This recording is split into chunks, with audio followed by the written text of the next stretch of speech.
into Messi! Major league সকারের নতুন মৌসুমে টানা দ্বিতীয় জয় পেয়েছে ইন্টার মায়ামি।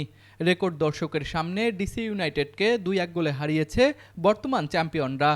বাল্টিমোরে অনুষ্ঠিত ম্যাচে আলো ছড়ান আর্জেন্টাইন মহাতারকা লিওনেল মেসি। গতকালের ম্যাচের এই গোলেই ক্যারিয়ারের 899তম গোলের মাইলফলক স্পর্শ করেন তিনি। ফলে 900 গোলের ঐতিহাসিক রেকর্ড গড়তে প্রয়োজন আর মাত্র 1 গোলের। ম্যাচের 17তম মিনিটে প্রথম গোল করে দলকে এগিয়ে দেন রদ্রিগো ডি পল। এরপর ম্যাচের 27তম মিনিটে সতীর্থের পাস থেকে গোল করে ব্যবধান দ্বিগুণ করেন মেসি।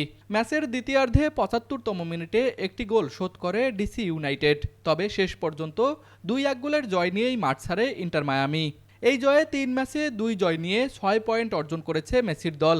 আর মাত্র 1 গোল করলেই ফুটবল ইতিহাসে দ্বিতীয় খেলোয়াড় হিসেবে 900 গোলের মাইলফলক স্পর্শ করবেন মেসি।